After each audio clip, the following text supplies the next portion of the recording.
like most people, I'm not an activist by nature. There's really not that many people whose greatest desire is to go out and fight the system. My theory of change was, I'll write my book, people will read it, and then they'll change. But that's not how change happens. So I've been kind of forced to go against my sense of who I am most comfortable being.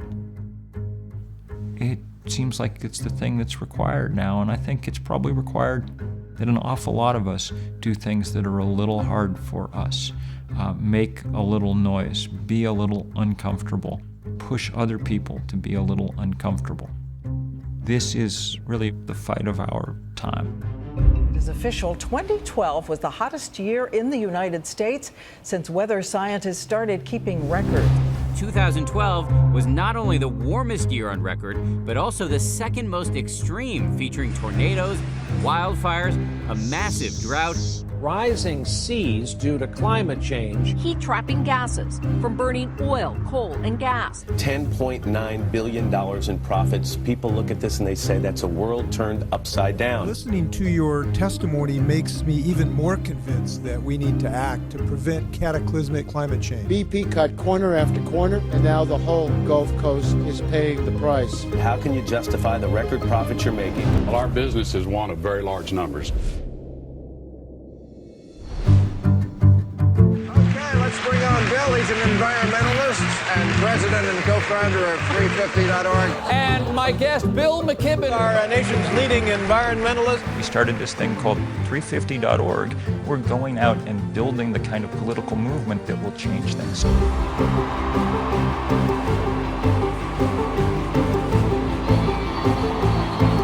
We just announced this roadshow out across the country to really try and take it at the fossil fuel industry. People are just lining up to try and get involved in this fight.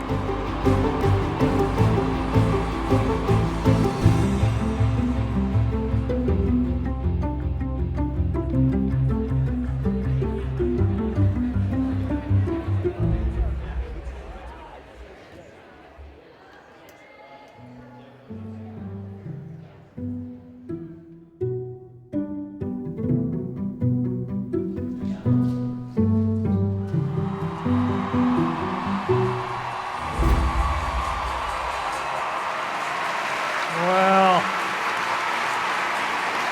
thank you all. Thank you all so much for being here today. It is a great pleasure for me to get to be here tonight. And one of the gifts for me of these last few months was getting, tiring though it was in a sense, to travel around the country. And one of the things that was great was just being reminded what an incredibly beautiful place this is. You know, we got to Denver and it was gorgeous, but the air was full of smoke from fires still burning in December after the biggest fire season ever. And we got through those gorgeous farmland, much of it still, 60% of it still in a federally declared drought. But it's also worth just saying that it's a terrible thing to take a world this beautiful and for the sake of outsized profits for a few people for a little while, lay it to waste. Tonight's the start of the last campaign I may really get to fight, not because I'm getting tired, but because the planet's getting tired. In the world that we've built, where our institutions aren't working the way they should, we have to do more than we should.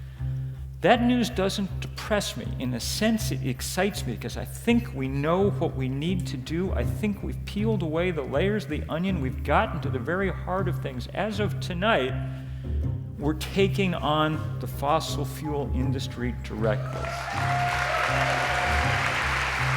The moment has come that we have to make real stands. We're reaching limits. The biggest limit that we're running into may be that we're running out of atmosphere into which to put the waste products of our society, particularly the carbon dioxide that's the ubiquitous byproduct of burning fossil fuel.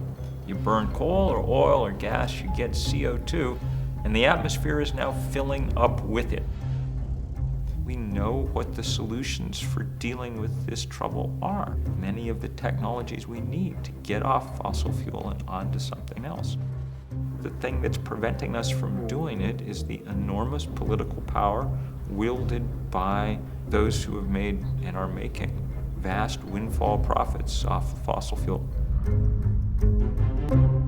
Well, there have been a lot of efforts by scientists to try to estimate whether we are living sustainably in the sense of whether we're consuming planetary resources at a rate that can be continued. The threat that this combination of climate change, water shortages, food shortages, and rising energy prices is enormously troubling to anybody who's aware of the data and the way these issues could play out. You can't keep increasing your economy infinitely on a finite planet. One of the things that humanity is facing is the need to dramatically reduce its carbon footprint over the next 40 years. And we're talking in the wealthy countries about 80 to 90% reductions. We're no longer at the point of trying to stop global warming, too late for that. We're at the point of trying to keep it from becoming a complete and utter calamity. We shouldn't have to be here tonight. If the world worked in a kind of rational way, we shouldn't have to be here. 25 years ago, our scientists started telling us about climate change. I played my small role in that by writing the first book about all this in 1989 for a general audience, a book called The End of Nature. If the world worked as it should, our leaders would have heeded those warnings, gone to work, done the sensible things that at the time would have been enough to get us a long way where we needed to go. They didn't, and that's why we're in the fix we're in. This is the biggest emergency the human family has faced since it came out of the caves. There is nothing bigger. All these issues matter, immigration and healthcare and education, but this one is really about the physical change of the planet. We all have been saying we need to save the planet. But as I think about it, the planet's going to be around for some time to come. What's at stake now is civilization itself.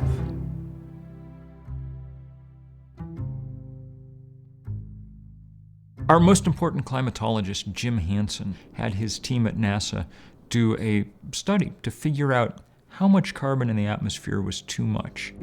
The paper they published, maybe the most important scientific paper of the millennia to date, said we now know enough to know how much is too much. Any value for carbon in the atmosphere greater than 350 parts per million is not compatible with the planet on which civilization developed and to which life on Earth is adapted.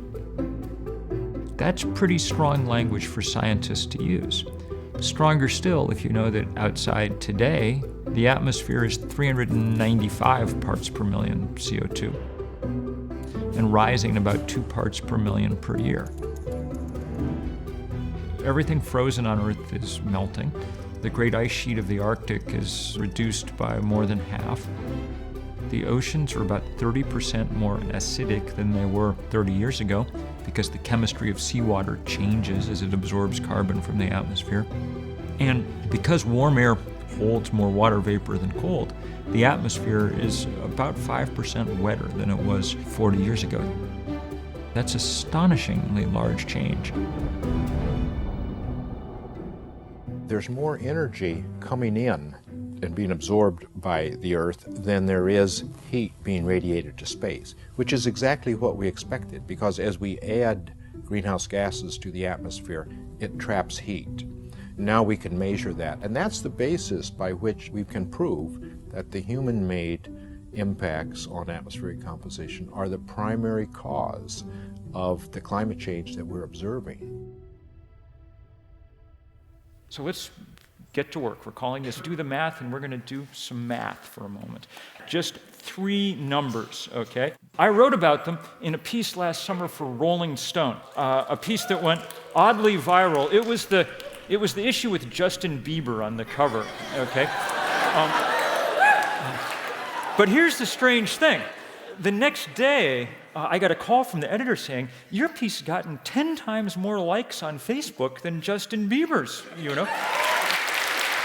some of that is doubtless the result of my sort of soulful stare, but mostly it's because we managed to just kind of lay out this math in a very straightforward way that people needed to understand as we were going through what turned out to be the hottest year that America has ever experienced. Before we get to those three numbers, here's where we are so far. We've burned enough coal and gas and oil to raise the temperature of the Earth 1 degree.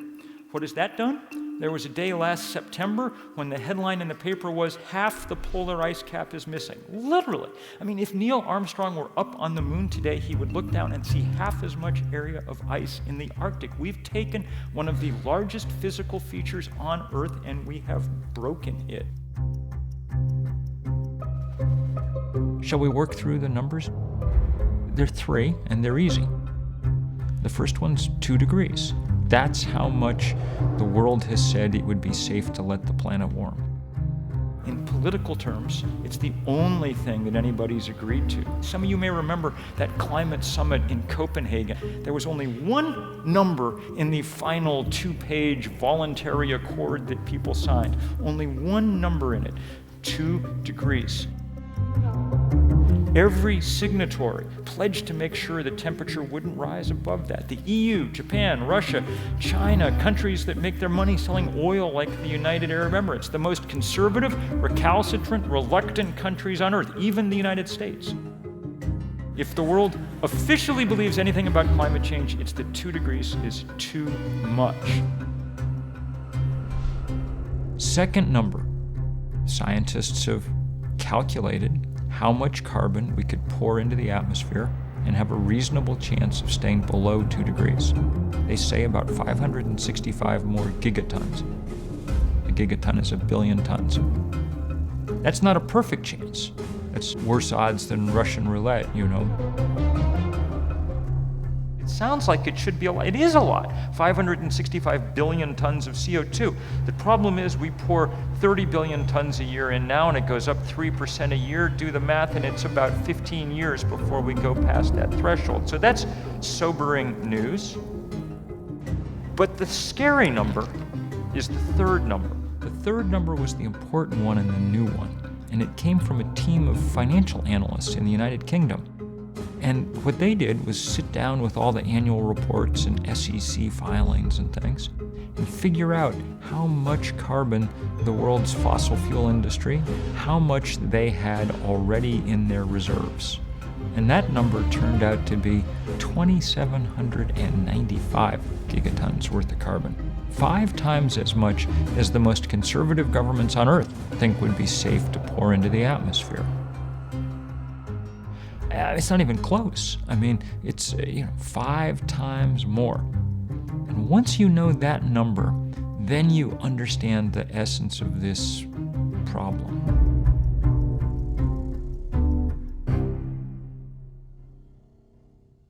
What the fossil fuel industry is doing is locking us into a future that we can't survive, that humanity cannot survive. And we know this because just at the end of 2012, we heard this from 3 different conservative sources simultaneously. The World Bank, the International Energy Agency, PricewaterhouseCoopers, hardly a hippie outfit, all told us that if we do nothing but more of the same, if we dig up those reserves, we are headed towards 4 to 6 degrees warming Celsius. These numbers show, and I want to be absolutely clear here, these companies are a rogue force. They're outlaws.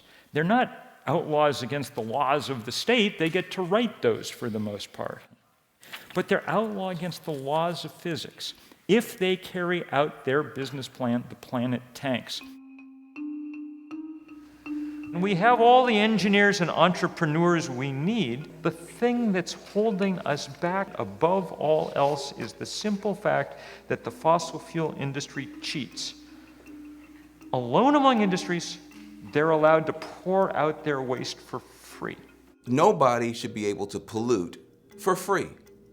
You can't, I can't, we can't walk out of here and go litter for free. If you do, you get a fine. If you run a small business, you can't just dump all the garbage in the road. You gotta pay to have it hauled away or you get a fine. The only people who can pollute for free are these mega polluters when it comes to carbon. Big oil, big coal. If you get a $25 fine for littering, you're going to pay $25 more than all of the industrial polluters have ever paid in 150 years for the carbon they've been dumping. That's how whack this whole thing is. It's almost how we define civilization. You pick up after yourself, unless you're the fossil fuel industry, then you pour that carbon into the atmosphere for free, and that is the advantage that keeps us from getting renewable energy at the pace that we need. We should internalize that externality. The only reason we haven't is because it would impair somewhat the record profitability of the fossil fuel industry, and so they have battled at every turn to keep it from happening. These are rogue companies now. Well, once upon a time, they performed a useful social function. For a long time, the U.S.'s engine was fossil fuels like oil and coal to power trains, to power cars, to power industry. In the mid-1900s, we realized that there were consequences. If you look at industries like coal now, we just did a report with Harvard Medical School that showed that if they actually paid for what they're doing to us, what we're paying indirectly for that electricity, coal would cost anywhere from 3 to far more times its current cost. They would be out of business. And that is just financially and morally bankrupt. When a utility burns coal, it is the cheapest source of fuel, but they're not paying the full price. The externalities, the additional costs to society, to human health, to the environment, are not factored in as a cost of doing business. We subsidize the fossil fuel industries. We are paying them to continue to keep polluting, and this means all kinds of things. It's tax breaks, it's loans, it's the fact that armies protect their pipelines and protect their trade routes. You're helping them stay on top and preventing their competitors, like renewable fuels, from competing. What we need is a level playing field. We could be using that public money, taxpayer money, to make the shift to green energy. Occasionally, they will pretend to be seeing the light. 10 years ago, BP announced that their initials now stood for Beyond Petroleum, and they got a new logo. And they put some solar panels on some gas stations, and they invested a tiny bit of money, pittance, in solar and wind research. Even that proved too much. 3 years ago, they sold off those divisions and said that from now on they were going to concentrate on their core business, which turned out basically to be wrecking the Gulf of Mexico. Why are they so fixated on hydrocarbons? Because these are the most profitable enterprises in human history. The top 5 oil companies last year made $137 billion. That's $375 million every day. That's a lot of money. They got $6.6 million in federal tax breaks daily. They spent $440,000 a day lobbying Congress. Rex Tillerson, the head of Exxon, made $100,000 a day, which, by the way, one of my favorite talking points is that climate scientists make up their findings because they're in it for the grant money, okay? The only problem that these companies have now is that the scientists are watching in real time as they pull off this heist, and it's getting harder to deny. In fact, they're beginning to kind of admit what's going on. Last summer, for the very first time, the CEO of Exxon, Mr. Tillerson, gave a speech in which he said, yes, it's true, global warming exists. Clearly there's going to be an impact, so I'm not disputing that increasing CO2 emissions in the atmosphere is going to have an impact. It'll have a warming impact. But since the only way to stop that would be to take a hit to the company's profitability, he immediately tried to change the subject. It's an engineering problem, and it has engineering solutions. Really? What kind of engineering solutions were you thinking? Changes to weather patterns that move crop production areas around, we'll adapt to that. Look, all respect, but that's crazy talk. We can't move crop production areas around, okay? Crop production areas are what people in Vermont refer to as farms, okay? We already have farms every place that there is decent soil on Earth. It is true that Exxon has done all it can to melt the tundra, but that does not mean that you can just move Iowa up there and start over again. There is no soil. If fossil fuel companies want to change, here's how we know they were serious. One, they'd need to stop lobbying in Washington. Two, they'd need to stop exploring for new hydrocarbons. The first rule of holes is that when you are in one, stop digging, okay? And the third thing they'd need to do is go to work with the rest of us to figure out the plan where they turn themselves into energy companies, not fossil fuel companies, and figure out with the rest of us how to keep 80% of those reserves underground. The thing that really does make this almost pathological is the fact that when we already have 5 times as much carbon we can possibly burn, I mean, Exxon alone, $100 million a day exploring for new hydrocarbons. By this point, we're scraping the bottom of the barrel. I mean, we're in the tar sands, we're doing shale oil, we're doing fracking, we're doing mountaintop removal, we're doing deep sea drilling. We're taking apart the earth to look for the last bits of gas and oil and coal.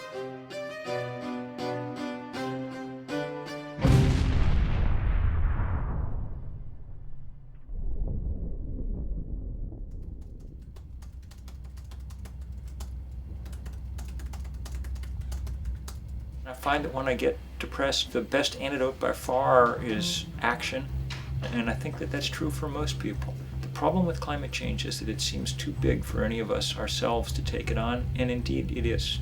It's only when we're working with other people, as many other people as possible, that we have any hope. So that's why I spend my time trying to build movements. I think it's the only chance we've got. Anybody can get involved.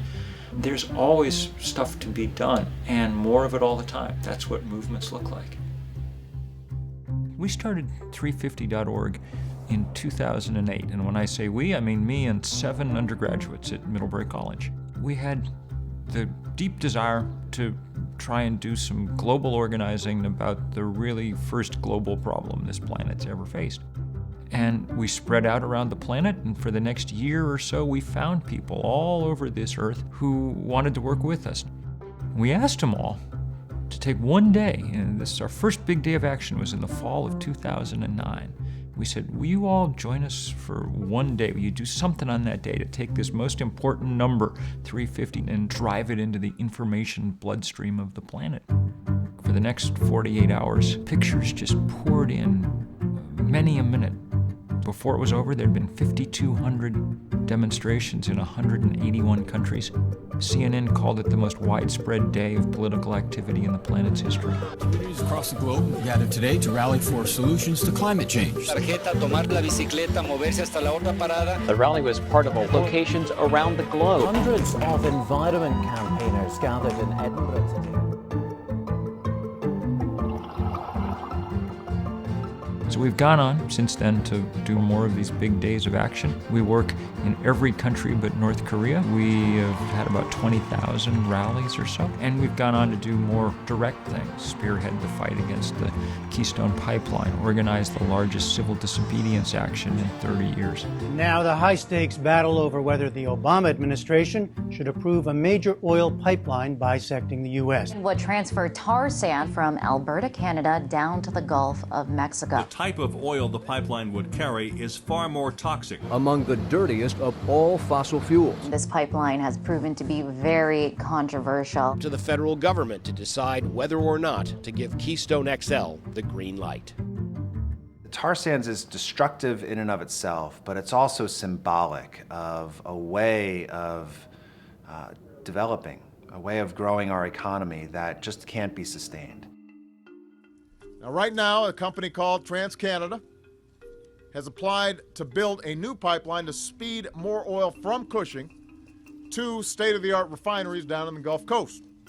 And today I'm directing my administration to cut through the red tape, break through the bureaucratic hurdles, and make this project a priority.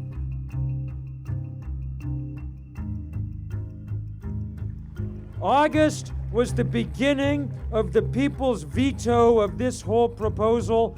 We will never give up until the very idea of Keystone XL is dead and buried. Tar sands are the turning point in our fossil fuel addiction. The fundamental fact is that as long as fossil fuels are the cheapest energy, they will continue to be used. The solution is to begin to put a price on carbon emissions. We, the American people, should not have to sacrifice our land and water to meet TransCanada's bottom line. We stand here right now because we are at our lunch counter moment for the 21st century. President Obama, do the right thing. We are at a tipping point in America's history for this environmental movement. If you are going to be risking arrest, you're going to be lining up on this sidewalk. When I saw the acts of civil disobedience in front of the White House, people saying, I will not let this Keystone pipeline be built. I won't let us be committed to an energy plan based on fossil fuels. You know, the people that got arrested in front of the White House, those were not people who were all self-identified environmentalists. Those were farmers and ranchers. Those were people from indigenous communities. Those were business leaders. Those were grandparents and moms and dads. We're really starting to see an expansion of the group of people that are fighting this fight, but we have a lot further to go on that. I've been forced to do things I didn't imagine I'd ever do. Stand up on a stage in front of thousands of people, go to jail. We're probably not going to be able to stop them all, one pipeline, one mine at a time. We're also going to have to play, offense. We think one thing the fossil fuel industry cares about is money, so that's what we're going to go after. You want to take away our planet and our future, we're going to try and take away your money, we're going to try and tarnish your brand. This industry has behaved so recklessly that they should lose their social license, their veneer of respectability. We need these guys to be understood as those outlaws against the laws of physics. We need to take away some of their power, and there's a lot of ways we're going to do it. One tool, first tool, is divestment. We're going to ask or demand that institutions like colleges or churches sell their stock in these companies. The logic could not be simpler. If it's wrong to wreck the climate, it's wrong to profit from that wreckage. That argument has worked in a big way exactly once in U.S. history. There had been scattered violent incidents in the Athlone mixed-race neighborhood. Authorities returned fire without warning. Organized, vocal, and committed, students urged the university to divest itself of all investments in South Africa. That's what happened during the fight against South African apartheid, when at 155 colleges and universities, people convinced their boards of trustees to sell their stock. And when Nelson Mandela got out of prison, one of his first trips was to the U.S., and he didn't go first to the White House. He went to Berkeley to say thank you to the University of California students who had forced the sale of $3 billion worth of apartheid-tainted stock. Here's what we demand. 1, no new investments in fossil fuel companies. 2, a firm pledge over the next 5 years that they will wind down their current positions. It's not unreasonable. It's hard, but it's not unreasonable. I'll give you a piece of news. The first college in the country to divest all its stock from fossil fuel companies is a college in Maine called Unity College with a $13 million endowment, and none of that $13 million at this point is in fossil fuels anyplace. Divestment really, in one sense, was a no-brainer for us. When you look at other institutions and their struggle with whether or not to divest, it really boils down to one simple thing: willingness. The mayor in Seattle, he said, I spent the afternoon with my treasurer, and we're figuring out how we're going to get the city's funds out of fossil fuel companies. Welcome everyone to our event tonight Divesting from Fossil Fuels, a conversation with students from Barnard Columbia, the New School, NYU, and Hunter College. Students are asking for divestment. The fact that we have over 250 movements on different campuses around the country means that we have severely challenged that veneer of social respectability. They understand, like the religious denominations and cities that are also doing this, they understand what those numbers mean. It's inconsistent with the reason these institutions exist, for them to continue to invest in something that is dedicated to the destruction of civilization. We're asking the administration at NYU to divest the university endowment from the fossil fuel industry. We can reinvest in our antiquated infrastructure and make our buildings more energy efficient.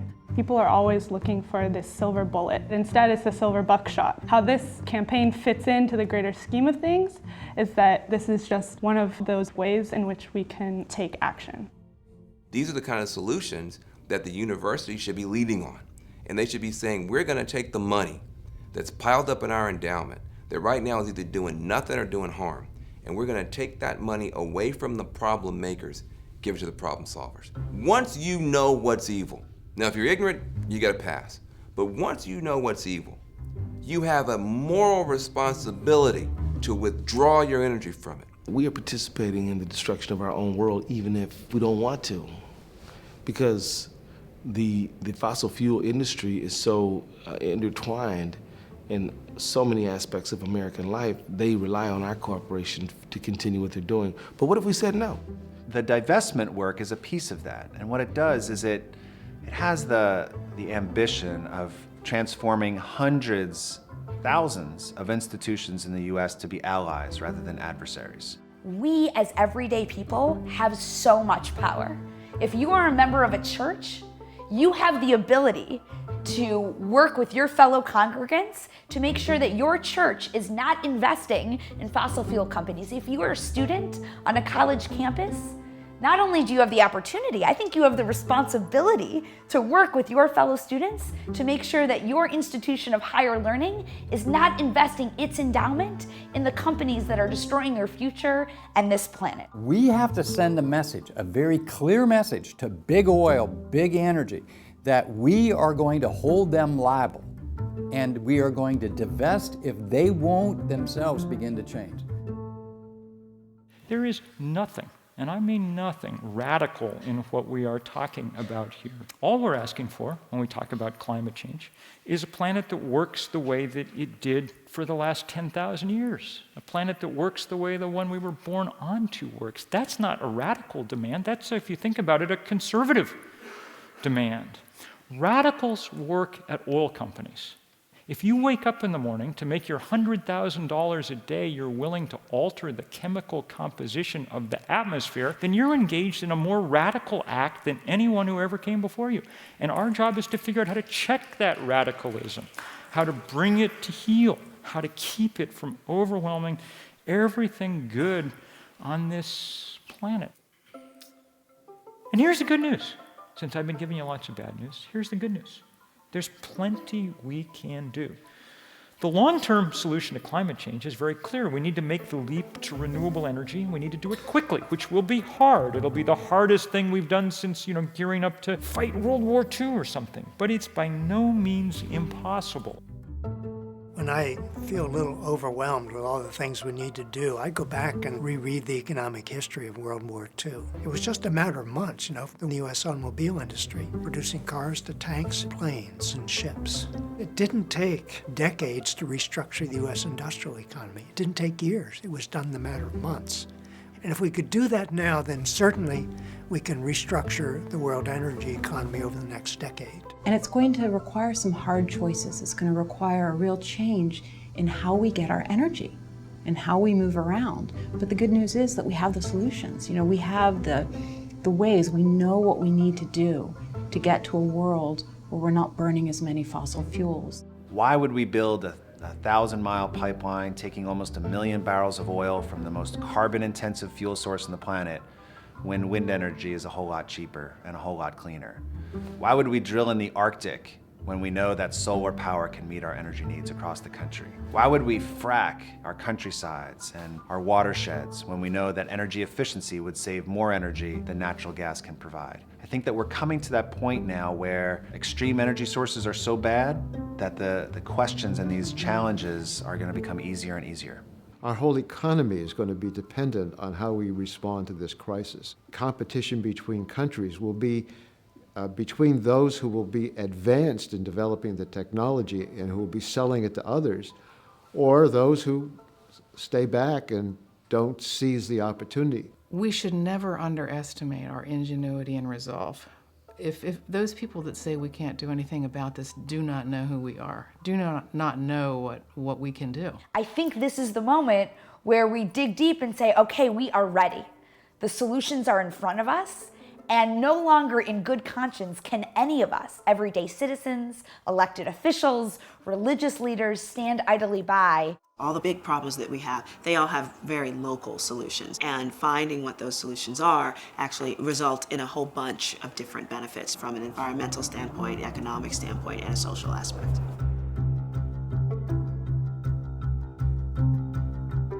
We are in a situation where we're going to have an ecologically sustainable economy for everybody, or ultimately we won't have one for anybody. It's just the smart thing to do to bet on the future and to begin to invest in the future. The past has a lobby, and it's a well-paid lobby, and it comes right out of big oil and big coal. The future doesn't have a lobby until now.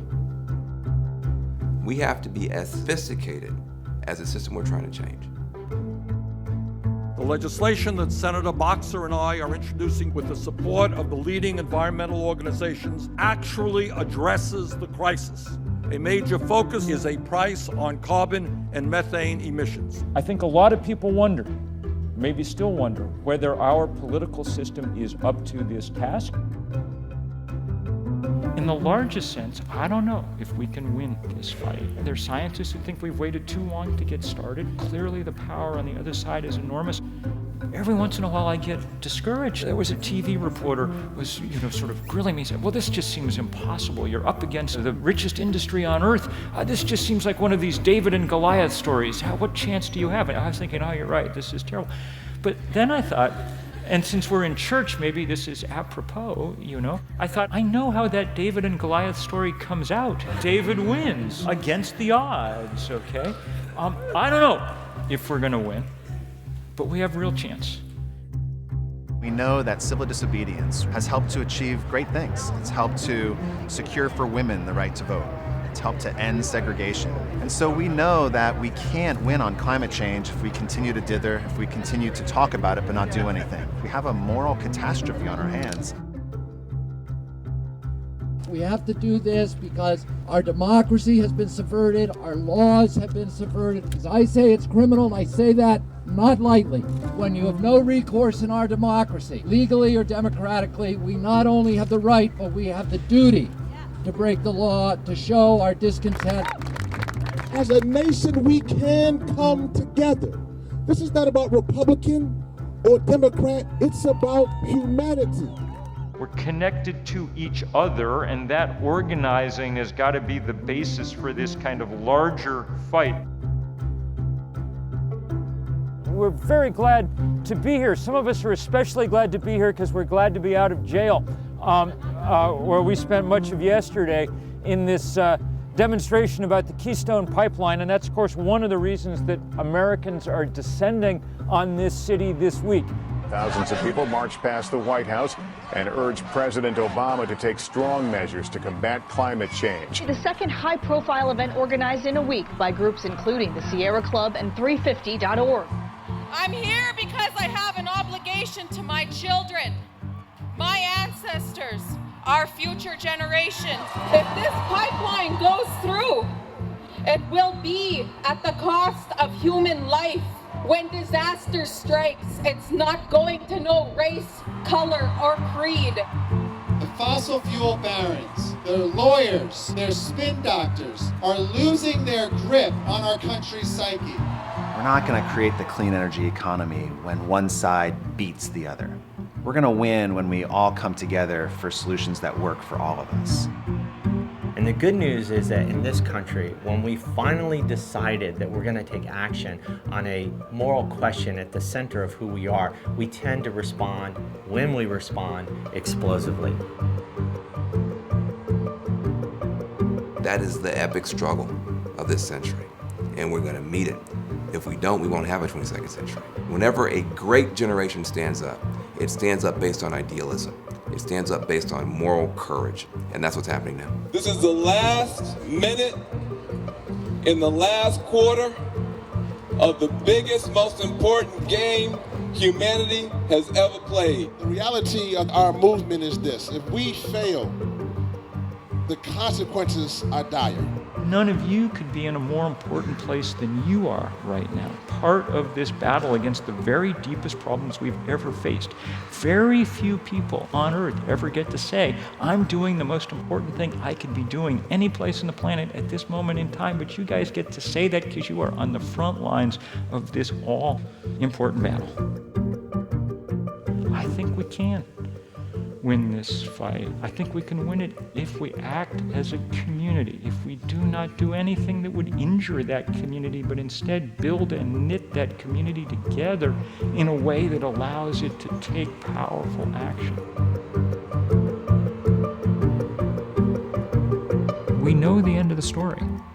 Unless we rewrite the script, it's very clear how it ends with the planet that just heats out of control. So, that's our job, to rewrite the story. All I ever wanted to see was a movement of people to stop climate change, and now I've seen it. Today I know we're going to fight. The battle, the most faithful battle in human history, is finally joined, and we will fight it together.